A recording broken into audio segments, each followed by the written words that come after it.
Ken? Welcome everybody to session 146 of Libraries in Response. So nice to have you. Hope you didn't bail out on us from the glitchy startup here. But John is giving us background on the origin of E-rate from the 1990s when he was there as a staffer helping put it all together. So John, continue, please. All right, thanks, Don. So yes, I was a staffer for Senator Fritz Hollings from South Carolina and Senator Daniel Inouye from Hawaii. Uh, and as I was saying, the 1996 Act, of course, most of the work on that bill was done in 1995, but the precursor to that legislation was actually in 1994, S 1822, that passed out of the Senate Commerce Committee by a vote of 18-2. And in that legislation, S 1822 was a provision that provided discounted rates for schools, libraries, healthcare providers, but also included public institutional users, such as public broadcasters, museums, zoos, and aquariums. So the notion of providing discounted service was actually uh, quite a lot of support behind that overall provision, and it was much broader than E-rate. But unfortunately, S 1822 was blocked by Republican Senator Dole from Kansas at that time. So it never made it to the Senate floor for final passage. Huh. And then in the 1994 elections, it was a Republican wave. So the Republicans took over the Senate and the House. And that's when but we still wanted to move forward with the Telecom Act because there was such bipartisan support for it. And that became in the Senate S 652. But that initial version of S 652 did not have any discounted rates for schools, libraries, or healthcare providers or public institutional users.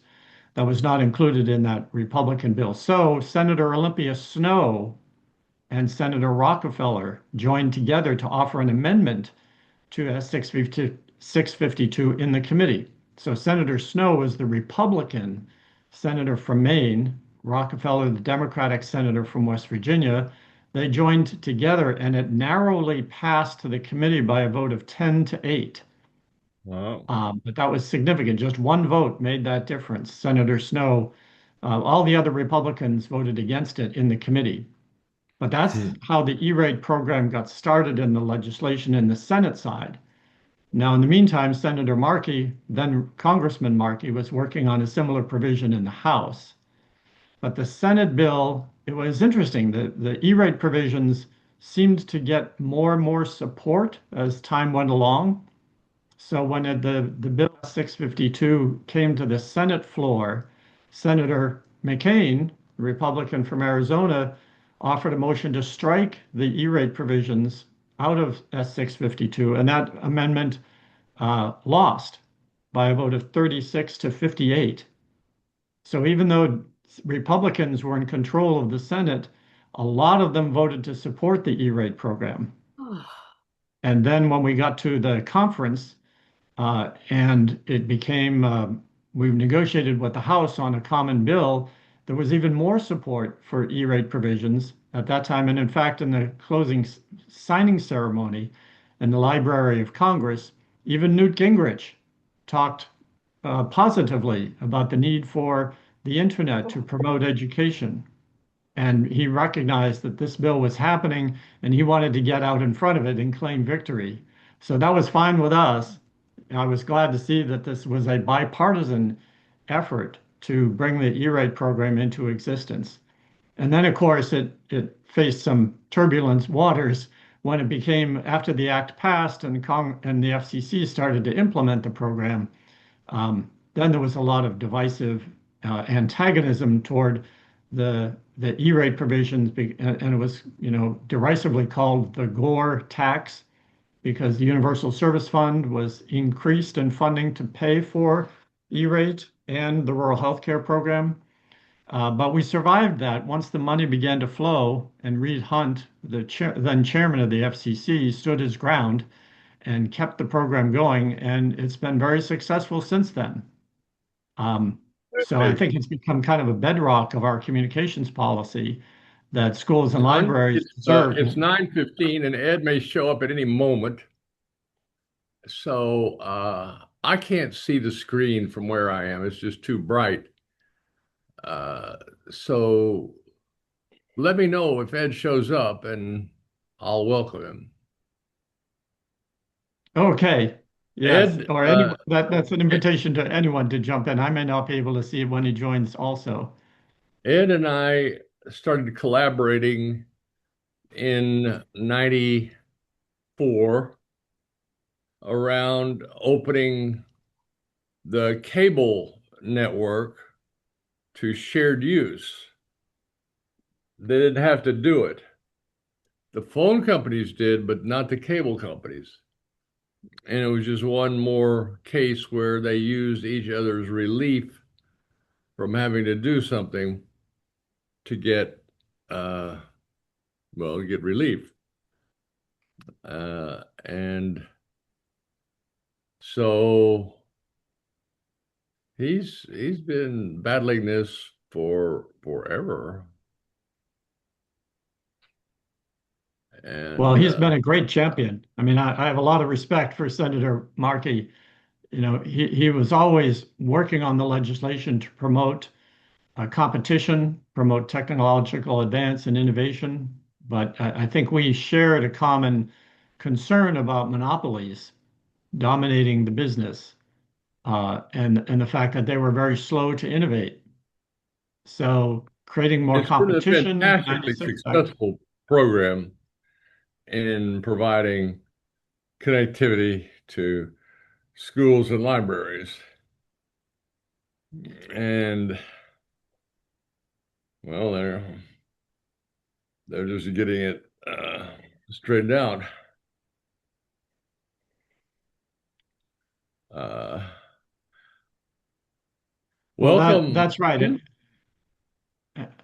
And I think the E-ray program has proven over the years to be successful, not just at wiring the schools and libraries with fiber, but also allowing them to use Wi-Fi within the building, outside the building in the parking lots, and then, it was extended further by Chairwoman Rosenworcel at the FCC to allow Yeah. libraries and schools to provide Wi-Fi hotspots outside of the school building. Now that was reversed under this current FCC, unfortunately, but the fight is not over because the E-rate program is so successful. The pandemic changed everything and how we approach this stuff, and I think for the Don and better. John, Senator Markey has joined. Repeat. Senator Markey has joined. Ah, Senator Markey, welcome. No, great to be with you. Thank you. Okay, there he is. Well, we were just talking about you. So no, And thank you all so much. John, with the history on helping guide E-rate through the maze of, the political mishmash of legislation and policy making in DC. And so, Ed, you were there. You've done it. You've made a huge difference in this. It's since a lot of these things were close calls, it's hard to know how they would have turned out without you. So we'll think just worse and let it go with that for now. Well, So thank you so much. And today, Ed, back. is Okay. what we're exploring today is the use of E-rate for AI in libraries. And it's not unobvious, but it's not entirely obvious. So if anybody's done any research, a simple search on it, they will have come up with eligibility for certain kinds of things, which are more systemic maintenance and than in actual end user. But anywhere along the line is helpful. So, Ed, have you thought about this at all? AI in libraries and schools, and what do you think? We know you've had a campaign for unbiased AI, which is very much in need, given how few people with the same backgrounds are the ones that have been building these tools, this technology. But where are you today, Ed? Um, well, we have to make sure. Thank you all, everyone on for all that you've done. Yeah, we have to make sure that AI stands for all included. And that's going to be our challenge. So back when I was doing the Telecommunications Act, and we got it passed out of the House of Representatives first it was the fall of 1993, and so I insisted that we build in something that we called the discount rate.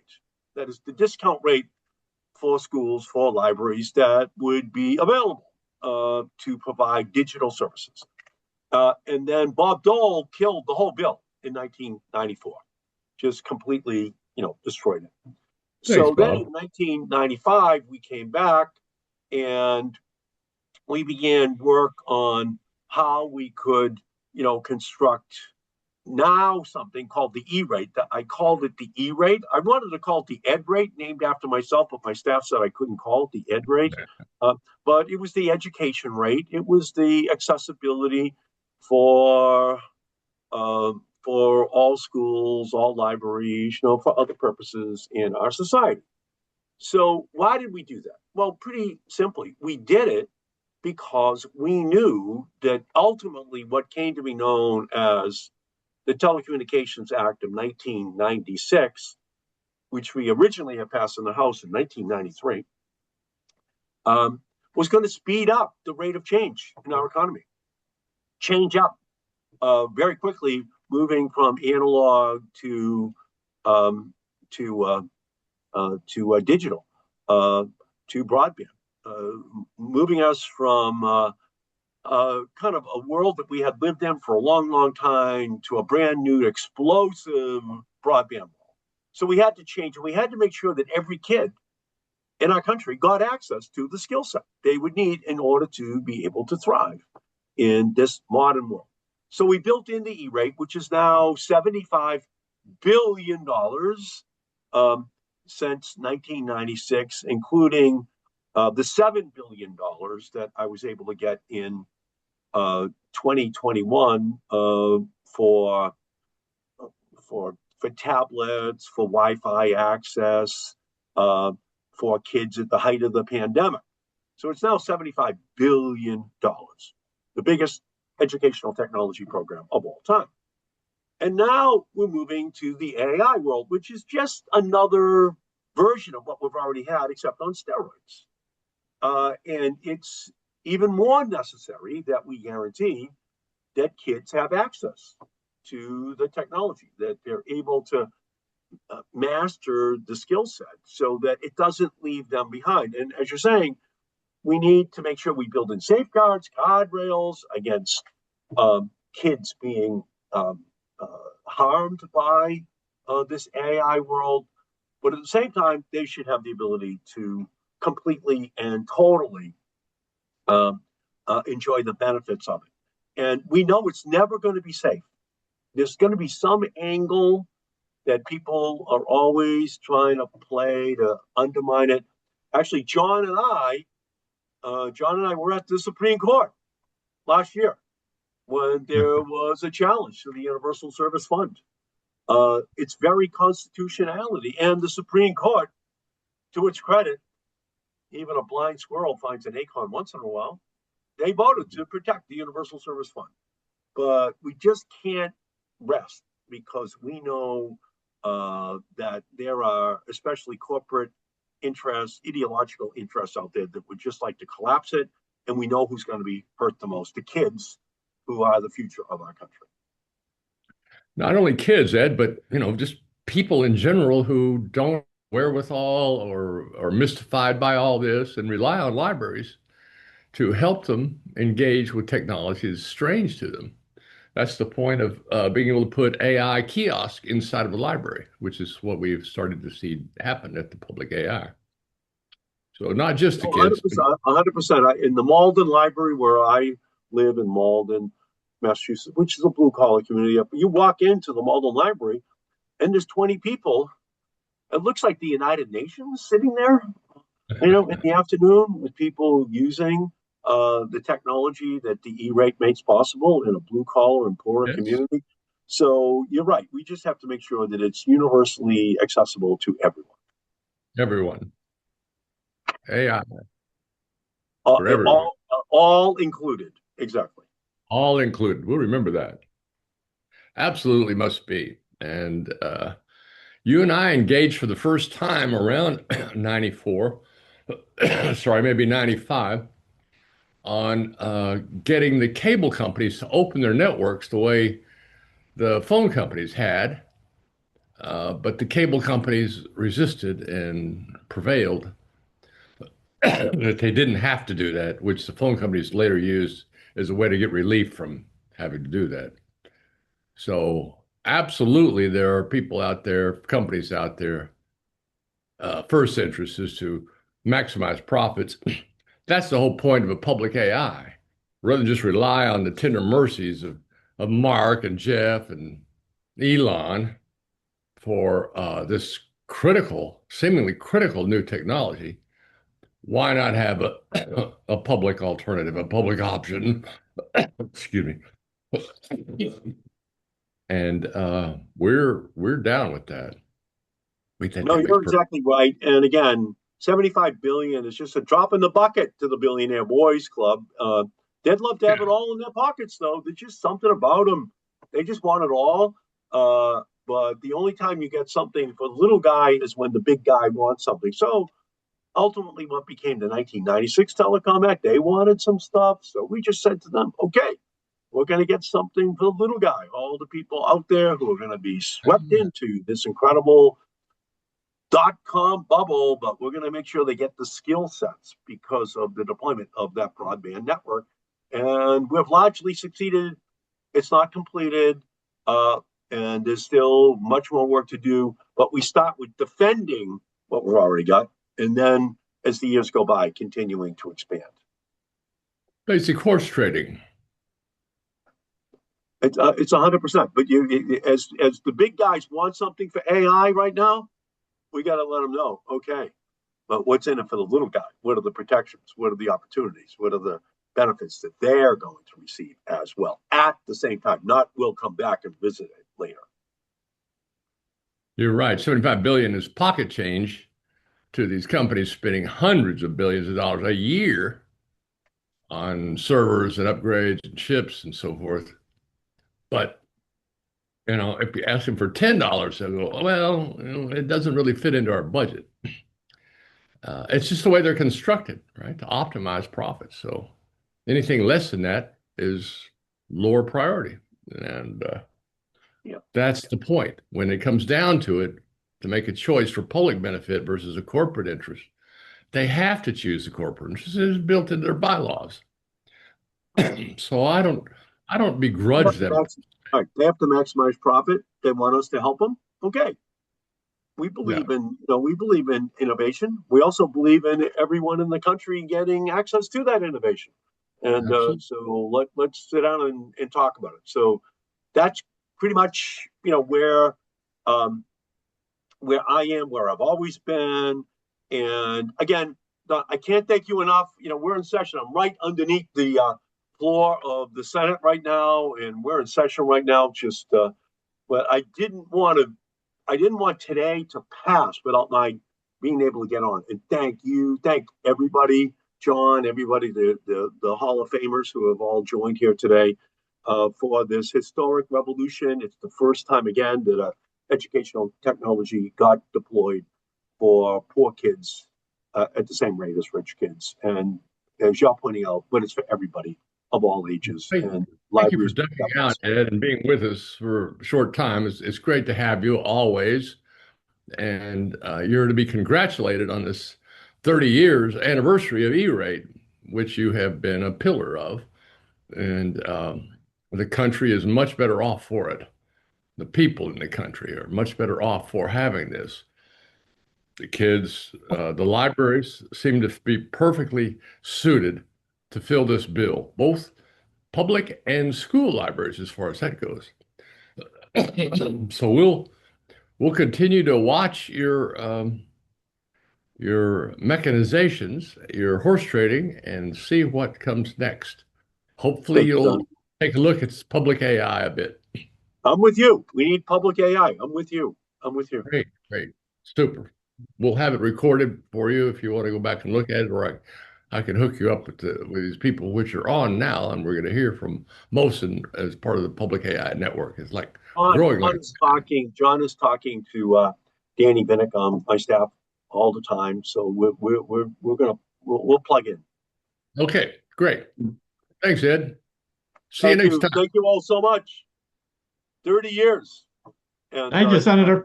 You're a hero. Just begun. Thank you, guys. Mhm. We get many more than that on the recordings.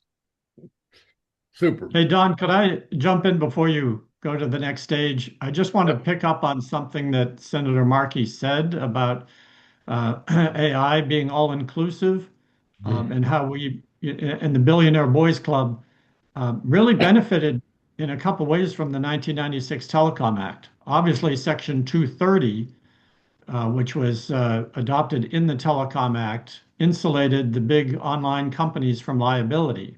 And so they gave them a great, I mean, that was the right policy at the time, but this really allowed these emergent technologies to become dominant technologies over the last 30 years. So that was an enormous benefit.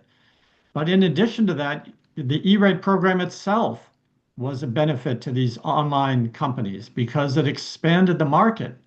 Now you've got students and faculty purchasing computers, buying internet access through the E-rate program, and that expanded the customer base for all these online search companies and product companies. And so, it really is time to say, look, Congress provided enormous benefits to these online organizations. And I'm not against the organizations. I'm happy that they're making money, but it really is time for them to pony up and invest in the next generation of AI for all students and library patrons going forward. So I fully support the notion of public AI. I don't know enough about it. I'm happy to learn more about it. I look forward to that. Well, great. And it's interesting that that's their motivation, that these companies, that's their motivation, that you can explain it to them, it will expand their market, but they don't, well, that's not the way we do business. So they don't do it that way. They don't, it's a rational decision, but they just don't make them. They go, we're trying to optimize for the quarter, so don't talk to me about next year. So let's move on to Moshin of Public AI Network. Moshin is part of the leadership group on AI in libraries, which is just really fascinating to me. And so Moshin, welcome. So you can screen share or just talk or whatever you want to do. Thank you so much for giving me the opportunity to talk to you all. Librarians have become my favorite bunch of people to talk to over the last few months because I think they're a really cool group. I have some slides around the project, around what we're trying to do, even around like this notion of public AI, which was brought up in the last 15-20 minutes quite often. Feel free to ask questions, interrupt me if you are unclear around it. I'm going to try and keep it concise and short so we have some more time to talk about and discuss things. So I'm going to just start by sharing my screen.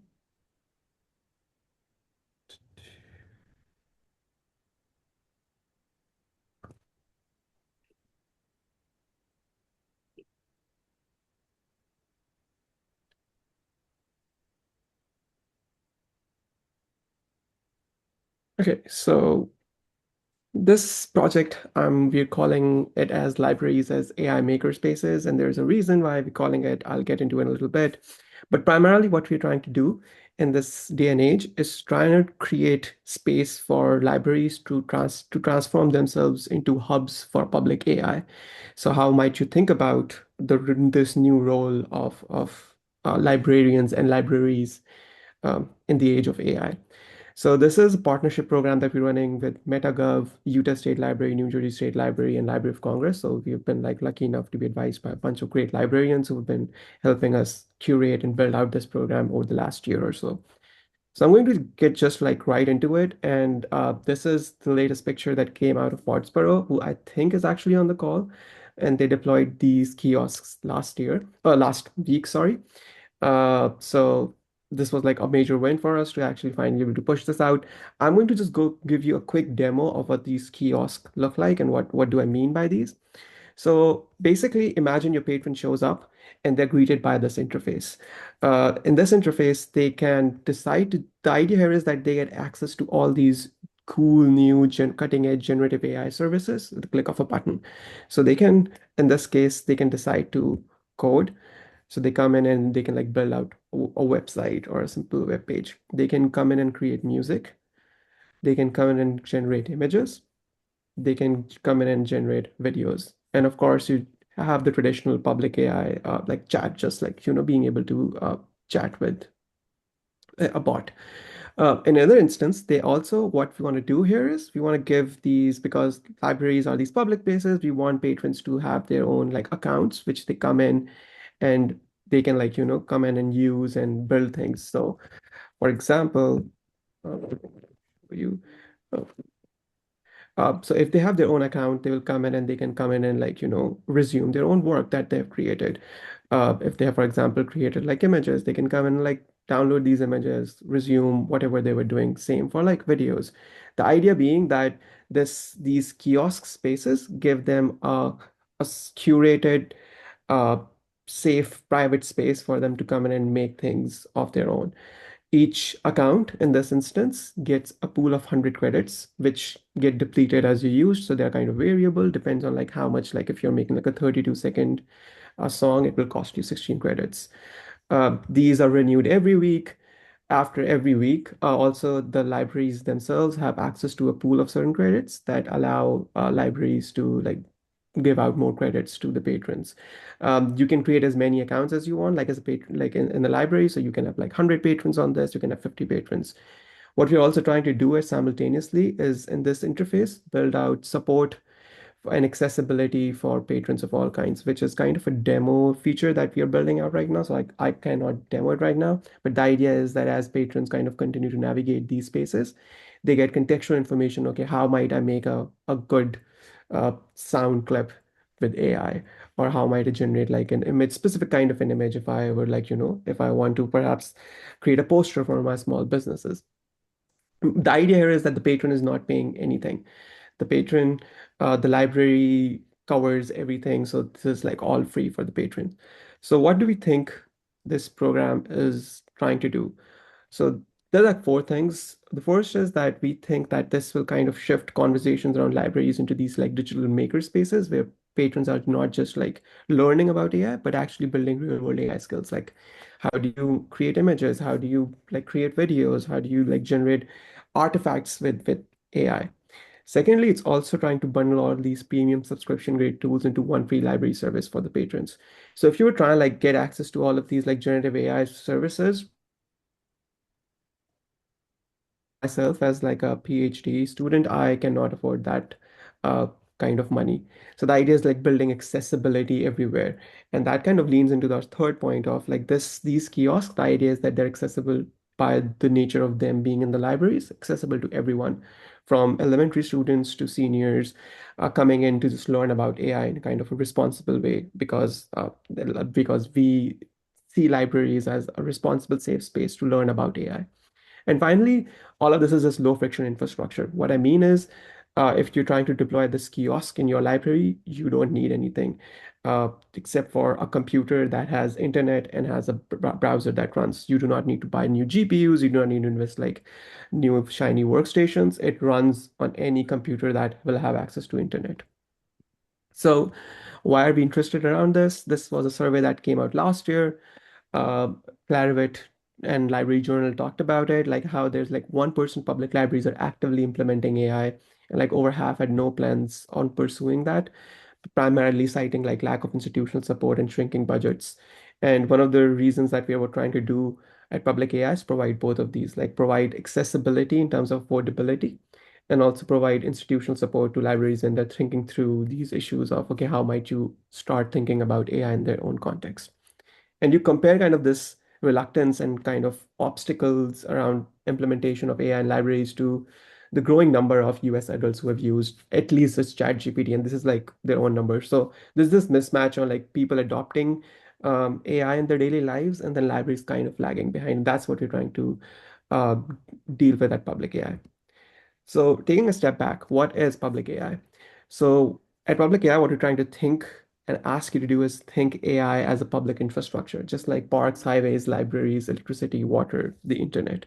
All of this is supposed to think like all the AI that we've used right now and as we've talked about is somehow in the hands of private companies, right? You have your OpenAI, Anthropic, Google, who run and control AI, and they can decide tomorrow to wake up and stop giving us access to it. And this keeps on happening even for the last few weeks when companies have been pulling features from their models and restricting access to that.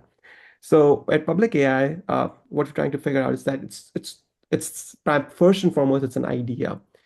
Uh, I'm happy to talk more about it. There's a bunch of stuff out there already on this, but what public AI wants you to think about is how you might think of AI as accessible, accountable, and permanently public. Secondly, it's also a movement.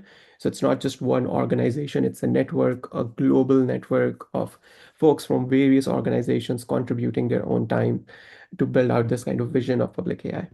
And also, it's real right now. This was last year when Public AI in collaboration with Swiss AI released the first largest multilingual LLM called Apparatus, which was released in collaboration with Swiss AI. We've already gone into like collaborate with like Singapore and UK as well to like building out these sovereign models of AI for each country, so that again they are like valid, viable national alternatives to AI and not just private AI. All right. A little bit about us. We're a bunch of like uh, scholars, engineers, researchers coming across to build this thing. We are also advised by Kara from Utah State Library, Jen from New Jersey State Library, and Natalie from Library of Congress, who have been like instrumental in kind of like setting up this program with us. I don't think I need to spend a lot of time on this with you guys because like why like all of us understand why libraries are institutions in the community, so they're like natural places for us to start having conversations around if you want to talk about AI. Librarians have historically and always been like great at like information literacy. Like all the information schools were schools of library sciences even a few years ago, so they already have access to skilled staff who understand like information literacy. And libraries also provide us with like this broad geographic and demographic reach. And you will see from kind of the partners that we start working with, that's the idea that we're not just constrained and restricted to like these very well-resourced urban centers, but we can like really spread out everywhere in the United States. And finally, libraries understand innovation. They're happy to be like thinking and looking at like new stuff that comes up and like okay to for experimentation. That's one of the reasons we're really excited to work with libraries. So I just want to talk a little bit about the large vision. I started talking about these AI kiosks, but these kiosks are just the first part of a large vision we are building out. These AI kiosks are there to generate conversations and give the patrons a sense, okay, a library is a place for them to have conversations around AI. So as this program scales up, what we're envisioning is that the more patrons that use it, the more resources, for example, we have, the more enthusiasm there is. We can then start creating these online, both offline spaces for patrons to collaborate amongst each other. So that's not just me coming into the library and building out like an app. It's me coming into a library and building out an app with another patron who was there, who perhaps is really great, has figured out like music generation with AI, and then they give me some assets, and then I collaborate to work off. So we start building off of each other's work, and that's possible. It's viable, and so kind of putting this power back into the hands of these patrons. We also are envisioning that as we get more enthusiasm around the program, we can really start thinking about, okay, how do you build local data infrastructure that where the data itself and the AI infrastructure is owned by the community itself. So what would local public AI look like? Okay, and right now we have the capabilities, we have the models and the technologies to really start implementing local AI at like a public level. What we are missing primarily are the resources, of course, the financial aspect of it, and the enthusiasm around it, like people wanting to have access to their own local libraries or local communities AI as opposed to ChatGPT. And finally, cultivating like a generation and a corp of librarians who can really take the lead in building out this local AI infrastructure in their own communities. So a little bit about the program. We started working with 6 to 8 libraries across the US. We're providing you with these AI kiosks. Again, they are like virtual kiosks. The idea here is that you get access to these subscriptions. We're also supporting some libraries to like look for grants and like support wherever we can, like raise money for them. Uh, what we are if you're interested in working with us, what we're currently looking for is first and foremost a community focus, which all libraries have, so that's great. But also understand that we're kind of building this out as we are kind of shipping these kiosks out. Like some of the features that you saw right now came out of our conversations with our partners in Pottsboro, also in our partners in Sussex County. We also want some staff time, so like be able to have conversations with the librarians who are actually running the program and talking to patrons, so we get like feedback on how to build out this kiosk in the program better. And of course, we need to have small AI workstation. And very quickly, what's the current status of the program? So we did initial beta launches in Sussex County, New Jersey, and Salem City Library in Utah. We have since then created these new versions of kiosks that we have slowly started pushing out to Pottsboro, which was the first library that implemented the newer version last week. We have also, Tremonton is also pushing this out as we speak. So there's 4 libraries that currently have some version of the kiosk up and running. We're currently onboarding Osterville, Boston, Salt Lake City, and Richfield, and are also having conversations with other libraries on like implementing this in their own program as well. What we need for you to be able to do this is primarily because we are not charging you anything except for right now $1,000 a year, and that $1,000 a year covers the deployment for a year and covers the API costs. So essentially, you don't need to pay anything for your patrons to be able to access anything. That cost covers the API calls, the model running costs, basically the engineering infrastructure for a year. And then after a year, we are hoping that we would be able to raise enough funds so that none of the partners have to pay for anything for this to be deployed. How to get involved? If you're interested, you can fill out this form at publicai.network@libraries. You can reach out to me. You can reach out to Don because he is very much embedded in public AI on various levels. At the end, I'd just like to thank you, Kara, Jen, and Natalie, and all the library partners we're working with for making this possible. Yeah. Thank you, Moshin. I'm glad you mentioned the state library agencies. We had a surprising number, not that they don't generally show up at these, but about a fifth of all the registrations for this session came from state libraries. So that's hopeful. And we've learned that that Virginia is exploring a statewide license Yes.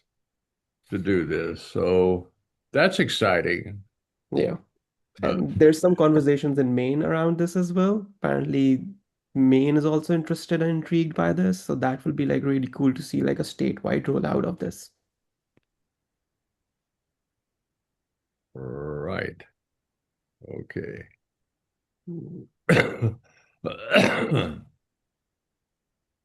So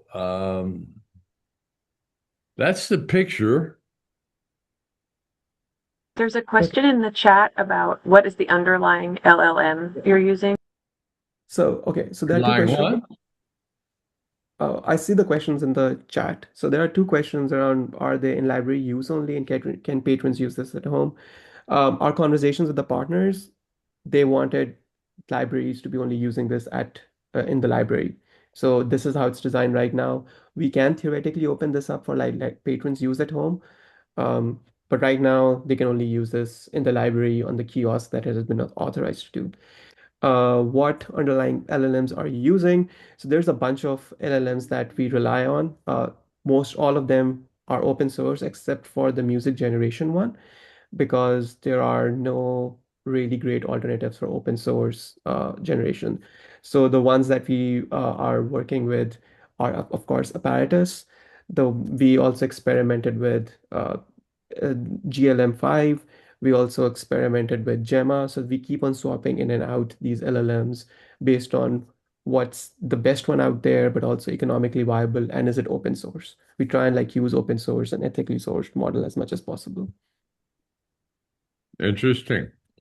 And there was another question? Yes.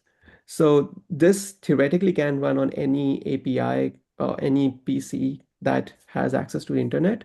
The idea with a dedicated PC is that it just allows patrons, like they know that this library service exists and they don't have to like go looking for it. But there's nothing stopping you from like putting other tools on that specific kiosk as well. This is a fascinating development, and so needed. It's just a big hole in the market, providing AI for all that the libraries have historically played. And so I think philosophically we're all aligned on this. And functionally, I hope so. I think people are curious on how we can have a AI that competes with these fantastically expensive models in open public spaces. So can you address that, Moshin? All right, so this is an interesting question, and there has been a lot of work over the last year on how this might be viable and possible, that how might you build public models that can compete with the trillion-dollar, multi-billion-dollar models by Anthropic and OpenAI. Over the last year, you have had models becoming cheaper.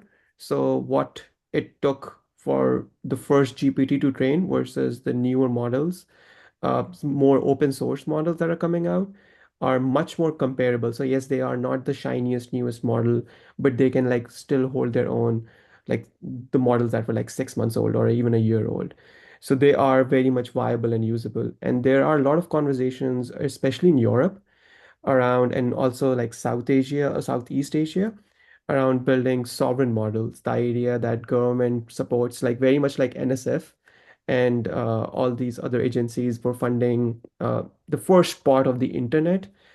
The idea there is that these government states sponsor research groups in Europe to build out viable alternatives to these big labs.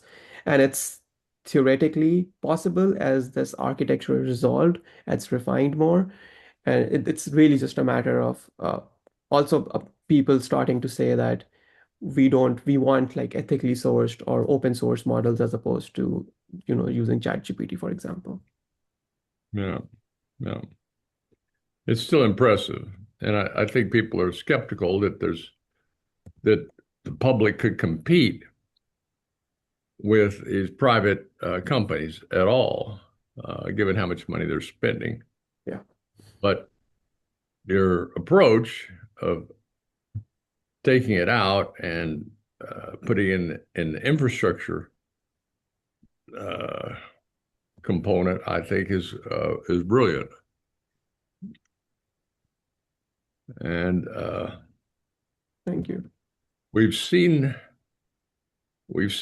whole countries sort of embrace this public AI infrastructure, like India.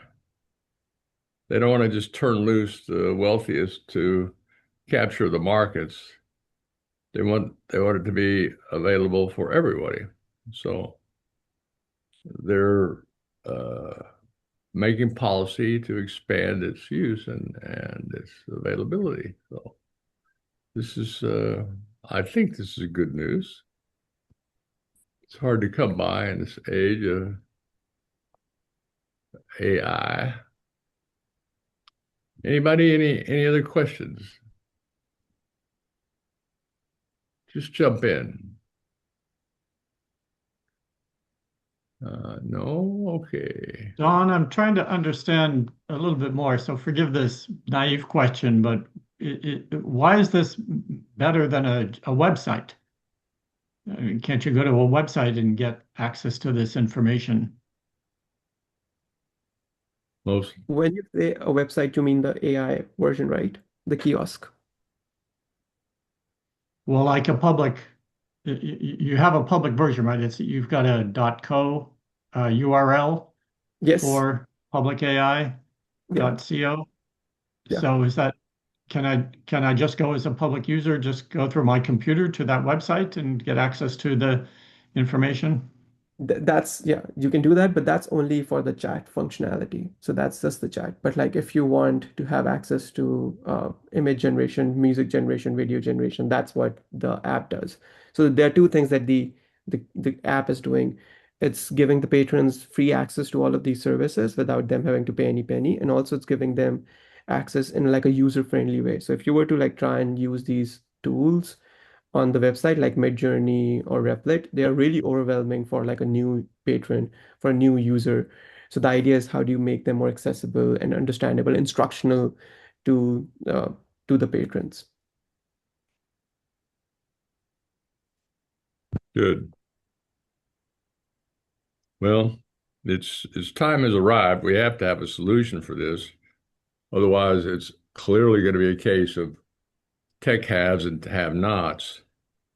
And per usual, libraries come in to make sure everybody has access, even if it's not, in your pocket with you all the time. It's a place you could go and get access to whatever everybody's, talking about. So, bravo. Most of you are also doing outreach to add more libraries to your initial group. Is that Yes, fair to say? yes, we are more than happy to talk to libraries and figure out if there's like opportunities for them to work together. So we are recruiting more people to the cohort. Great. I believe that link is part of on the slide on the registration page is a link to that Yes, there is. opportunity. Yes, right.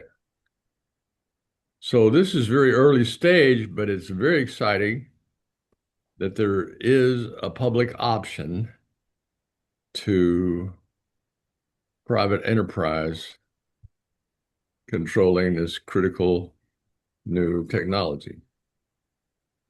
So we'll have to see how it plays out.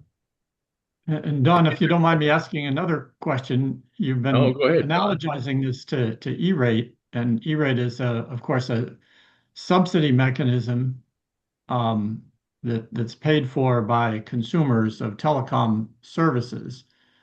Um, are you, Mohsen, looking for a similar E-rate type subsidy for public AI? And I what would think the money be used for, and how would we raise that money? Yeah, so that's a good question. I think the idea analogy would be that if we can build out enough momentum around this, like if we can show these companies and these big spaces that there is demand for these alternatives, they should be able to provide us better terms on how we use these services. So like we then go to like the inference providers who give us better rates and they don't charge us as much as they charge like a regular consumer when they're accessing from a private account.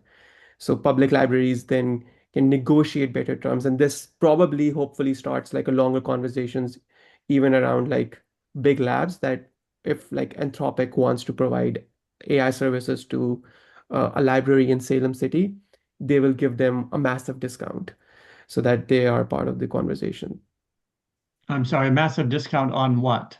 on using these services. So right now, if you were to try and like recruit, like if you were to try use like Claude Opus in your library as a service offering, you will end up racking up like tens of thousands of dollars of API costs. And Anthropic doesn't care if you are a library, if you are a private company, if you are a trading firm. That is what we want to shift as well, that they give you better terms and give you more access if you are a public institution. Yeah, I'm thinking along the same lines as you, John. If you're trying to mirror, something similar, at least in concept, to the way E-rate was structured, then there would be a set of eligible items, but you need competition within that set, right? I mean, like that's part of what drives the cost down under E-rate is that there's free and open competitive bidding, and that pushes the economics in the right direction over time. So when we talk about these layers, we're thinking about like, okay, there's like the physical machine that they're using in the library. That's like a piece of the puzzle. You've got obviously some eligible services that do the network already, that those are already eligible under E-rate. And then you have the UI, whoever's producing the UI, the app, it's in essence that is, the gateway from the user to all of these backend services. Then you have these inference providers, who are providing, tokenized, capabilities. And so how do you create these different eligible service categories in essence? And then can you create competition within each one of those categories? And might there be some providers who would come in and say, well, we're going to provide, these three categories, but not this one, or we're going to provide all four, like how do you create that so that you can then have open and competitive bidding? And then theoretically, you want the industry that would engage in that competitive bidding to also be the source of funding for the program, much like it is in E-rate, right? So how do we then figure out how to assess the industry, in some way to fund this, so that there can then be discounts provided to the libraries? Thank you for that, Michael.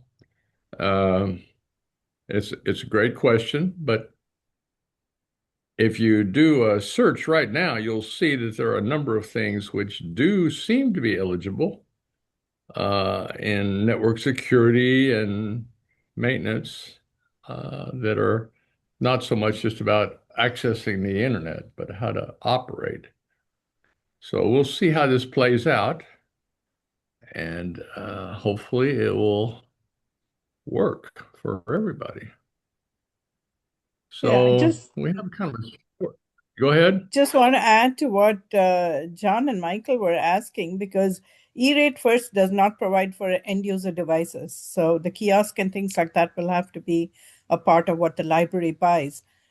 E-rate also does not pay for, access to apps and databases and things like that we use. Like homework help is a clear example of something that the library provides free to the patrons. The library pays for the access, but that's not E-rate eligible. So, what category are we thinking that something like this could be E-rate eligible?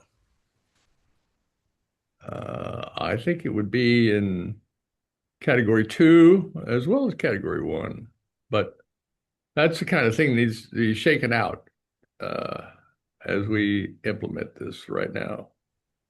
Thank you for that.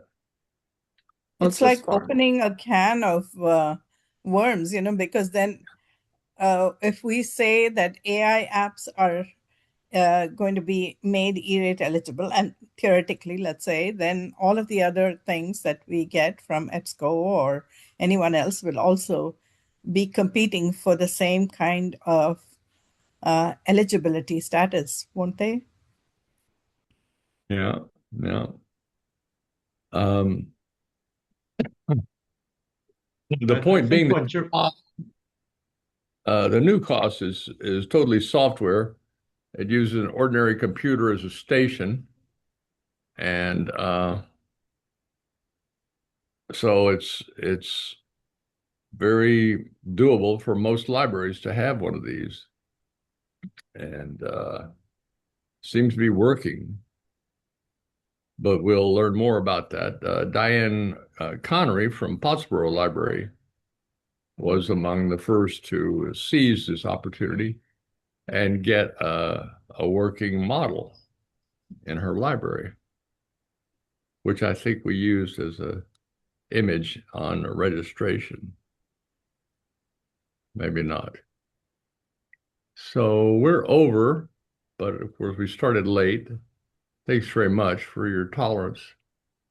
But I think we're going to close this out. And thank you all. Thank you, Don. Thank you. Thank you all. Being here. Great, great program. Being interested. And thanks to Moshin. We'd like this to be a leadership group on this point, and we'll return to it, I'm sure. So, okay.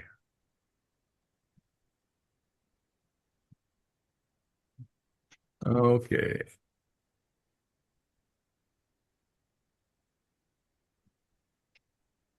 So that's it, folks.